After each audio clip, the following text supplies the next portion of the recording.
Heisenberg uncertainty principal. Heisenberg uncertainty principal के बारे में हम यहाँ पर बात कर रहे हैं। बहुत ही सिंपल सा टॉपिक है और इस टॉपिक में मैं पहले ही बता देता हूँ क्या पढ़ना है। इस टॉपिक के अंदर सिर्फ ये फॉर्मूला और कहीं से भी इस टॉपिक में से क्वेश्चन नहीं पूछे जा सकते। हमारे पास सिर्फ एक सिंपल सा formula delta x dot delta v is equal to h upon 4πm। यहाँ पर भी हमें बहुत सारी चीज़ की वैल्यूज हमें गिवन होंगी, एक वैल्यू हमें फाइंड करनी होगी। सिंपल फॉर्मूला लगाया, आंसर आया। ठीक है, तो हमें पूरा फोकस पहले इसी पे करना है। अब मैं बता देता हूँ कि हाइजेनबर्ग अनसर्टेनिटी प्रिंसिपल है क्या। अनसर्टेनिटी, अनसर्टेनिटी का मतलब है जो कुछ भी फिक्स नहीं है उसे बोलते हैं हम लोग अनसर्टेनिटी। ठीक है, तो इस रूल का नाम ऐसा क्यों हुआ, हम डेफिनेशन पढ़ेंगे तो पता लग जाएगा। जैसे देखो डेफिनेशन देखते हैं। Heisenberg uncertainty principle states that it is impossible to measure और calculate exactly both the position and momentum of an object at same time. मतलब अगर हम किसी एक ही टाइम पर किसी भी पार्टिकल का पोजीशन और मोमेंटम दोनों एक साथ निकालने की कोशिश करें तो वो हम एक साथ नहीं निकाल सकते। ठीक है, यही सिर्फ हाइजेनबर्ग का प्रिंसिपल है।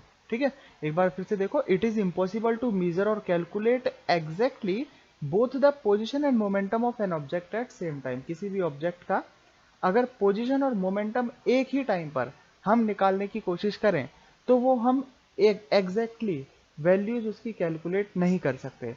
लेकिन अगर ऐसा करने की कोशिश की भी गई तो उसमें कुछ ना कुछ मिनिमम एरर तो आएगा। हम एग्जैक्ट वैल्यू नहीं बता सकते। और वो मिनिमम एरर कितना होगा, वो मिनिमम एरर होगा हमारे पास h अपॉन 4π के इक्वल। ये मिनिमम एरर है। एरर हमेशा इससे ज्यादा ही होगा, पोजीशन एंड मोमेंटम दोनों का मिला के। ठीक है, तो देखो ये फॉर्मूला क्या है, फॉर्मूले पर अब हम फोकस करते हैं। फॉर्मूले में यही बताया गया है देखो कि अगर पोजीशन और मोमेंटम दोनों को हम एक साथ निकालने की कोशिश करें delta x dot delta P, तो उसका जो मिनिमम एरर है वो मिनिमम एरर क्या है, h अपॉन 4π। मतलब इन दोनों का एरर मिला के इससे हमेशा ज्यादा ही होगा। डेल्टा एक्स क्या है, error in position. Error in position मतलब हम जो पोजीशन मेजर करना चाहते हैं उस पोजीशन मेजर करने में कितना एरर आया, मतलब अनसर्टेनिटी इन पोजीशन। डेल्टा पी का मतलब है अनसर्टेनिटी इन मोमेंटम। ठीक है, तो delta x dot delta P, यहाँ पर डेल्टा पी को अब हम लिख सकते हैं m delta v. Delta p का फॉर्मूला होता है एम वी, तो डेल्टा पी हुआ एम डेल्टा वी। तो यहाँ पर है एम डेल्टा वी, एम है यहाँ पर मास और डेल्टा वी है वेलोसिटी में अनसर्टेनिटी, अनसर्टेनिटी इन वेलोसिटी, और एच प्लैंक्स कांस्टेंट। तो यह आ जाएगा M delta we h/4π। M को हम यहाँ ट्रांसफर कर देंगे तो delta x dot delta v greater than equal to h/4πm। ठीक है, अब ये greater than equal to sign लगा हुआ है, तो जब हम कैलकुलेशन करेंगे तो ये तो थोड़ा मैथमेटिकल सिंबल है, तो जब हम क्वेश्चन सॉल्व करेंगे तो क्वेश्चन सॉल्व करने के लिए हम डायरेक्टली से क्या ले लेते हैं, इक्वल ले लेते हैं। ध्यान रखना ये फॉर्मूला जो लिखा गया है ये सिर्फ और सिर्फ कैलकुलेशन करने के लिए लिखा गया है, ये फॉर्मूला सही नहीं है। अगर पूछ लिया जाए, हमें ये चारों ऑप्शन देके पूछ लिया जाए कि इनमें से हाइजेनबर्ग प्रिंसिपल का फॉर्मूला कौन सा सही है, तो सिर्फ यही वाला हमारे पास फॉर्मूला सही है, बाकी सारे फॉर्मूले डिराइव किए हुए हैं। ठीक है, अपनी कैलकुलेशन को इजी बनाने के लिए। Delta x dot delta v equal to h/4πm, तो ये फॉर्मूला हमें याद रखना। उम्मीद करता है सबको समझ में आ गया होगा। ठीक है, अब हम क्वेश्चन आता है कि हम पता क्यों नहीं लगा सकते, और क्या हम सिर्फ ये इलेक्ट्रॉन प्रोटॉन के बारे में बात कर सकते हैं या मैक्रोस्कोपिक पार्टिकल मतलब बड़े पार्टिकल के बारे में भी हम बात कर सकते हैं। तो ये जो एक्सपेरिमेंट सेटअप है, ये एक्सपेरिमेंट सेटअप ध्यान से देखो। इस एक्सपेरिमेंट सेटअप में क्या बताया गया है, जैसे इलेक्ट्रॉन यहाँ पर अभी अपने ऑर्बिट के अंदर मूव कर रहा है, ये इलेक्ट्रॉन यहाँ पर मूव कर रहा है, ये इसका ओरिजिनल पाथ है जहाँ से आया है, और ये जाना कहाँ चाहिए, इस इलिप्टिकल पाथ में एक्सपेक्टेड पाथ है, यहाँ जाना चाहिए। ठीक है, ये माइक्रोस्कोप है जहां से हम इलेक्ट्रॉन को देखने की कोशिश करेंगे, यहां से हम इलेक्ट्रॉन को देखने की कोशिश करेंगे। ठीक है, अब देखो होगा क्या, इलेक्ट्रॉन को देखा कैसे जा सकता है। इलेक्ट्रॉन को देखने के लिए हम क्या करेंगे, इसके ऊपर लाइट डालेंगे। यहां से हमने क्या किया, इलेक्ट्रॉन के ऊपर लाइट डाला।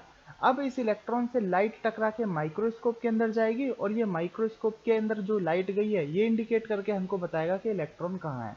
ठीक है, तो इस लाइट को हमने किस फॉर्म में भेजा है, लाइट है तो लाइट के अंदर कुछ ना कुछ एनर्जी तो होगी, और एनर्जी किस फॉर्म में होगी, एक फोटोन की फॉर्म में एनर्जी यहाँ पर होगी। ठीक है, तो सिंपल सी चीज है कि भाई ये इलेक्ट्रॉन यहाँ जा रहा था, अगर हमें पता करना है कि एग्जैक्टली जब इलेक्ट्रॉन यहाँ पर आ जाए तो इसके ऊपर लाइट आ जाएगी, और जैसे ही लाइट आ जाएगी तो हमें पता चल जाएगा कि इलेक्ट्रॉन की पोजीशन यहाँ पर है, मतलब पोजीशन पता लगा, और यहाँ से हम इलेक्ट्रॉन की वेलोसिटी कैलकुलेट करने की भी कोशिश करेंगे, मोमेंटम कैलकुलेट करने की भी कोशिश करेंगे। लेकिन होगा क्या, जैसे ही इसके ऊपर ये फोटोन आएगा, देखो दिखेगा हमको तभी जब इसके ऊपर फोटोन आएगा, और फोटोन यहाँ से टकरा के माइक्रोस्कोप के अंदर जाएगा, तभी ये हमको पता चलेगा कि यहाँ पर इलेक्ट्रॉन है, ठीक है। लेकिन प्रॉब्लम यह है कि जैसे ही फोटोन इससे टकराएगा, तो फोटोन एनर्जी है, वो जब इससे स्पीड में आके टकराएगा तो इसके अंदर तो खुद पहले से मोमेंटम प्रेजेंट है, और जब इसके अंदर मोमेंटम प्रेजेंट है तो जब ये इलेक्ट्रॉन से टक्कर करेगा तो ये इलेक्ट्रॉन का मोमेंटम चेंज कर देगा, और इलेक्ट्रॉन का जब मोमेंटम चेंज कर देगा तो जब तक ये फोटोन यहां पर पहुंचेगा माइक्रोस्कोप तक, तब तक ये इलेक्ट्रॉन अपनी पोजीशन बदल चुका होगा। बस प्रॉब्लम हमारे पास यहीं पर है, ठीक है। फिर से सुनो एक बार, देखो क्या हुआ, इलेक्ट्रॉन इजीली मूव कर रहा था, लेकिन जैसे ही इससे फोटोन टकराएगा, तो जब फोटोन इससे टकराया तो इसका जो एक्चुअल मोमेंटम था वो मोमेंटम चेंज हो जाएगा, और जब इसका एक्चुअल मोमेंटम चेंज हो जाएगा तो मे बी पॉसिबल इसका पाथ भी चेंज हो जाए। भाई मान लो, ऐसा सोच सकते हैं हम कि मान लो कोई भी एक बॉल है, वो बॉल की डायरेक्शन ये है और ये v स्पीड से, v वेलोसिटी से यहाँ जा रही है, मतलब बॉल यहाँ जा रही है। अब मैं ऐसा सोच के बैठा हूँ कि जैसे ही बॉल यहाँ पर पहुंचेगी, मैं इस पे एक दूसरी बड़ी बॉल से यहाँ टक्कर कराऊंगा, ठीक है, और फिर मैं पता कर लूंगा कि बॉल की पोजीशन यही है। अगर टक्कर हो गई तो मुझे पता लग जाएगा कि बॉल की पोजीशन यही है। तो सिंपल सी चीज है कि जैसे ही ये बड़ी बॉल जिससे मैं टक्कर कराने की कोशिश कर रहा हूं, ये इससे टकराएगी, तो टकराने के बाद बॉल अपनी डायरेक्शन भी बदल चुकी होगी, और बॉल अपनी पोजीशन बदल लिया, डायरेक्शन बदला, और अपनी वेलोसिटी भी बदल चुकी होगी। सेम यहाँ पर कंसेप्ट है, इलेक्ट्रॉन ऐसे जा रहा था, तो जैसे ही यहाँ पर ये फोटोन इस पर इंसिडेंट हुआ, हुआ क्या, मे बी पॉसिबल इलेक्ट्रॉन का अब न्यू पाथ ये हो जाए, ये जो बनाया गया है पर्पल कलर से, और इसकी पोजीशन भी चेंज हो जाए। जब तक ये फोटोन टकरा के वहां तक पहुंचेगा, तब तक इलेक्ट्रॉन करीबन यहाँ तक पहुंच चुका होगा। तो अब हम बता नहीं सकते कि इलेक्ट्रॉन यहाँ पर है या यहाँ पर है, ठीक है। बस इसी तरीके से हम इलेक्ट्रॉन की पोजीशन को नहीं पता कर सकते, ठीक है। तो अब सोचने वाली बात यह है कि बड़ी चीजों के लिए भी ऐसा ही होता है क्या, जैसे अगर बास्केटबॉल की हम बात करें तो बास्केटबॉल के लिए भी ऐसा ही अप्लाई हुआ कि हम उसकी पोजीशन नहीं पता कर सकते, हमें तो आंखों से दिखाई देती है वो, ठीक है। तो बास्केटबॉल के कंसेप्ट में देखो कि यहाँ पर इलेक्ट्रॉन की जगह एक बहुत भारी बॉल रखी हुई है, इलेक्ट्रॉन तुम समझ सकते हो कितना हल्का होता है, और बास्केटबॉल उसके कंपेरिजन में कितनी भारी होती है, ठीक है। तो यहाँ पर एक बहुत बड़ा मास रखा हुआ है बास्केटबॉल का। अब अगर इस पर कोई इंसिडेंट फोटोन आए, फोटोन आके इससे टकराए और टकरा के यहाँ पर जाए, तो इस बास्केटबॉल के ऊपर तो कोई फर्क पड़ने वाला है नहीं, उस फोटोन को तो ये जितना भी फोटोन की वजह से उसका मोमेंटम चेंज होगा वो तो बहुत नेग्लिजिबल होगा, ठीक है। तो बास्केटबॉल की भी हम एग्जैक्ट पोजीशन पता नहीं कर सकते, जो चीजें हमें दिखाई दे रही हैं हम उसकी एग्जैक्ट पोजीशन पता नहीं कर सकते, लेकिन बड़ी चीजों में ये चेंज इतना नेग्लिजिबल होता है कि वो हमें महसूस नहीं होता। मतलब ये बास्केटबॉल, इससे फोटोन टकराया, फोटोन टकरा के बॉल तो यहीं रह गई, फोटोन इधर उधर निकल गया, ठीक है। मतलब इसके ऊपर कोई चेंज नहीं हुआ, जो भी चेंज हुआ वो नेग्लिजिबल चेंज हुआ। तो इसीलिए हम बड़ी चीजों के बारे में पोजीशन बता सकते हैं। तो ये हाइजेनबर्ग अनसर्टेनिटी प्रिंसिपल किसके लिए अप्लाई होगा, only and only microscopic particle के अंदर, मैक्रोस्कोपिक पार्टिकल के अंदर ये नेग्लिजिबल होता है, ठीक है। तो ये इसका एक रीजन है, अगर रीजन हम याद रखना हो तो रखना, वरना इसका कोई काम नहीं है, यहाँ से क्वेश्चन नहीं पूछे जाते। क्वेश्चन पूछे जाते हैं कहाँ से, सिर्फ इस फॉर्मूले से। अब कैसे कैसे क्वेश्चंस आते हैं वो अब हम देखते हैं, डी ब्रोगली एंड हाइजेनबर्ग दोनों के क्वेश्चन हम सॉल्व करने की कोशिश करते हैं। क्वेश्चन है, एक cricket ball weight 80 gram, cricket ball का वेट 80 ग्राम दिया हुआ और स्पीड है उसकी 90 metre per second. If speed can be measured with an accuracy of 1%, calculate the uncertainty in position. हमें पोजीशन में अनसर्टेनिटी निकालनी है, ठीक है। अब देखो जैसे मैंने बताया कि माइक्रोस्कोपिक पार्टिकल के अंदर हम करते हैं, लेकिन यहाँ जो क्वेश्चन पूछा गया है वो मैक्रोस्कोपिक पार्टिकल का पूछा गया है, क्रिकेट बॉल का पूछा गया है, ये हमें आंखों से दिखाई देती है। तो क्या अगर क्रिकेट बॉल रखी हुई है तो हम ऐसा समझे कि हमें उसे पोजीशन नहीं पता, कैलकुलेट करके देख लेते हैं, पता लग जाएगा। मान लो 80 ग्राम की जो बॉल है वो अगर 90 मीटर पर सेकेंड की स्पीड से जा रही है, जब हम क्रिकेट देखते हैं तो क्रिकेट में तो 150 मीटर पर सेकेंड की स्पीड से भी और उससे भी ज्यादा स्पीड से भी चली जाती है। तो यहां पर हम देखें तो क्या हम उसकी पोजीशन को, हमें जो बॉल दिखाई दे रही है उसकी पोजीशन सही है या गलत है, और अगर गलत है तो कितनी डिस्टेंस का उसमें फर्क आता है, वो हम देखते हैं। देखो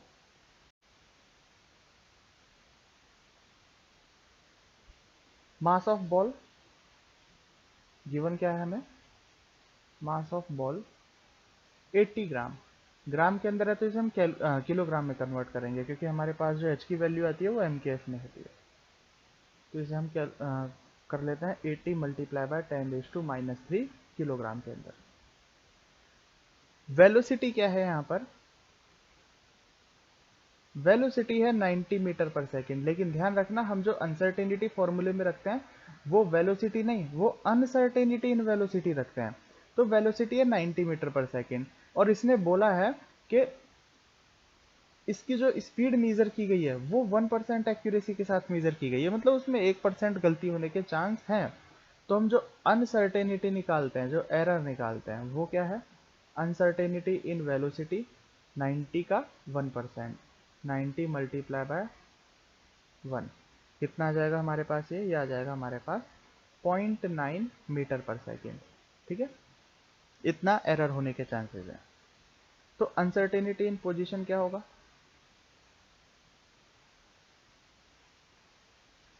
सो uncertainty in position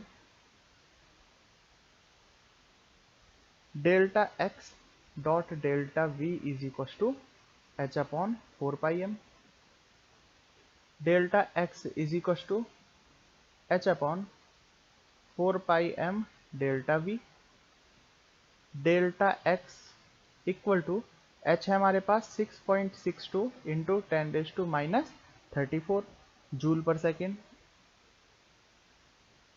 4 कांस्टेंट है, पाई क्या है 3.14, मल्टीप्लाई बाय m, m कितना है हमारे पास 80 मल्टीप्लाई बाय 10⁻³ एंड यहाँ पर जो वेलोसिटी है वो वेलोसिटी है हमारे पास 0.9 मीटर पर सेकेंड। ठीक है, जब इसे हम कैलकुलेट करेंगे तो कैलकुलेट करने के बाद हमारे पास जो आंसर आएगा वो आएगा हमारे पास 0.73 इंटू 10⁻³ मीटर। ठीक है, तो इसका मतलब ये हुआ कि अगर 80 ग्राम की बॉल 90 मीटर पर सेकंड की स्पीड से जा रही है और उसके अंदर जो जिस भी मेजरमेंट, जिस भी एपरेटस से हम उसकी स्पीड को मेजर करने की कोशिश कर रहे हैं वो 1% की एक्यूरेसी देता है, तो इसका मतलब ये हुआ कि उसकी पोजीशन में 10⁻³ मीटर का पोजीशन के अंदर अनसर्टेनिटी आएगा। मतलब हमें बॉल में 10⁻³ मीटर आगे पीछे बॉल दिख सकती है। ठीक है, तो ये देखो ये इतनी छोटी वैल्यूज है, इसे हम इजीली नेग्लेक्ट कर सकते हैं, इसीलिए मैक्रोस्कोपिक के लिए इसकी वैल्यू इजीली ज़्यादा नहीं निकाली जा सकती। ठीक है, नेक्स्ट है हमारे पास what is the ratio of velocity of CH4 and O2 molecules so that they are associated with de Broglie wavelength, de Broglie wave of equal wavelength। de Broglie का क्वेश्चन है, इनकी वेलोसिटी क्या होनी चाहिए जिससे इनकी वेवलेंथ इक्वल हो जाए। बहुत simple question, lambda is equal to h by m b. ठीक है, कंपटीशन एग्जाम में पूछा गया क्वेश्चन है, जेई का क्वेश्चन है, lambda is equal to h by m b. अब यहाँ पर बोला गया है वेलोसिटी की बात कर रहे हैं तो v देख लेते हैं, v is equal to h by m lambda. अब यहाँ पर कांस्टेंट क्या क्या है, h तो पहले से कांस्टेंट है और लैम्डा इसने बोल दिया कि दोनों के लिए क्या होना चाहिए, इक्वल होना चाहिए, मतलब लैम्डा भी क्या हुआ यहाँ पर कांस्टेंट हुआ। तो हम बोल सकते हैं velocity directly proportional to 1 by m, मतलब velocity of CH4 upon velocity of O2 is equal to mass of O2 upon mass of CH4।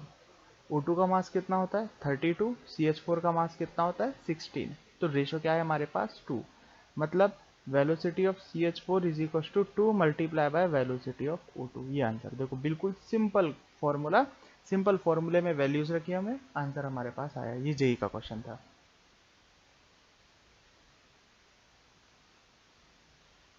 Next question है calculate the uncertainty in the position delta x of an electron if delta v is 0.1%. Take the velocity of electron 2.2 into 10 raised to 6 and mass of electron as 9.108 into 10 raised to minus 31 kg. तो यहाँ पर हमें मास दिया गया है, velocity दी गई है, accuracy दी गई है 0.1% और अनसर्टेनिटी इन पोजीशन निकालना है। तो लास्ट क्वेश्चन जब हमने हाइजेनबर्ग का किया था तो उसमें अनसर्टेनिटी आई थी 10 रेज टू माइनस 33, वो कंसीडर करने लायक नहीं थी। ठीक है, यहाँ पर हम देखते हैं कि कितनी अनसर्टेनिटी आती है। यहाँ देखते हैं गिवन क्या है, हमको गिवन है delta v is equal to 0.1%। ठीक है, 0.1% of the velocity of electron. तो डेल्टा वी निकाल लेते हैं directly. Delta v is equal to 0.1 divided by 100। Velocity कितनी है यहाँ पर 2.2 इंटू 10 रेज टू 6। तो ये हो जाएगा हमारे पास 2.2 into 0.1 divided by 100, 10 raise to minus 3 होगा तो माइनस प्लस 6 के साथ मिलके हो जाएगा 10 raise to 3 metre per second. ठीक है, डेल्टा वी आ गया। फॉर्मूला है हमारे पास delta x multiply by m delta v is equal to h upon 4 pi. Delta x is equal to h की value 6.62 into 10 raise to minus 34 divided by 4 pi 3.14 multiply by mass 9.108 into 10 raise to minus 31 kilogram multiply by delta v 2.2 into 10 raise to 3। ठीक है,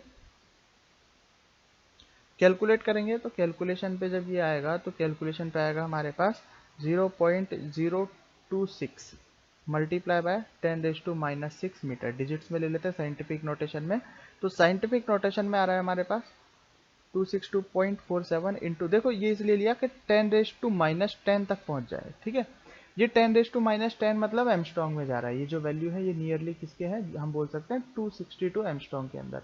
और इतनी तो calculation हम microscopic में लेते हैं एमस्ट्रॉन्ग तक, नैनोमीटर तक। तो यहाँ पर अनसर्टेनिटी प्रिंसिपल एप्लीकेबल है। तो हम बोल सकते हैं कि इलेक्ट्रॉन मतलब माइक्रोस्कोपिक पार्टिकल के लिए इसका अनसर्टेनिटी 262 एमस्ट्रॉन्ग के आसपास आएगा। ठीक है,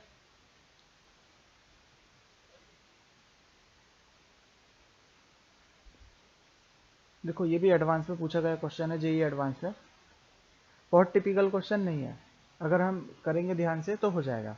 an electron is continuously accelerated in vacuum tube by applying potential difference if it's de Broglie wavelength is decrease by 1%, the change in the kinetic energy of electron is nearly, मतलब अगर de Broglie wavelength में 1% decrease हो जाता है तो उसकी kinetic energy कितना percent change आएगा काइनेटिक एनर्जी में, तो वो हम देखते हैं। फॉर्मूला हम पहले पढ़ चुके हैं, लैम्डा इनवर्सली प्रोपोर्शनल होता है अंडर रूट काइनेटिक एनर्जी के।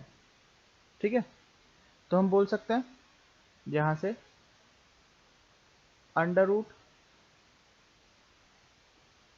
के E one by under root K E two is equal to lambda one, sorry inversely proportional है तो यहाँ आएगा lambda two by lambda one. ठीक है, अब बोला गया है कि 1% डिक्रीमेंट हो जाता है। 1% डिक्रीमेंट होने का मतलब कि अगर इनिशियल में लैम्डा वन था तो लैम्डा टू कितना हो जाएगा 0.99 लैम्डा वन हो जाएगा। ठीक है, 1% डिक्रीज हुआ, लैम्डा वन से लैम्डा वन कट हो जाएगा। तो आया हमारे पास under root K E one by K E two is equal to 0.99, दोनों तरफ स्क्वायर कर देते हैं तो स्क्वायर करने से आएगा हमारे पास के E one by K E to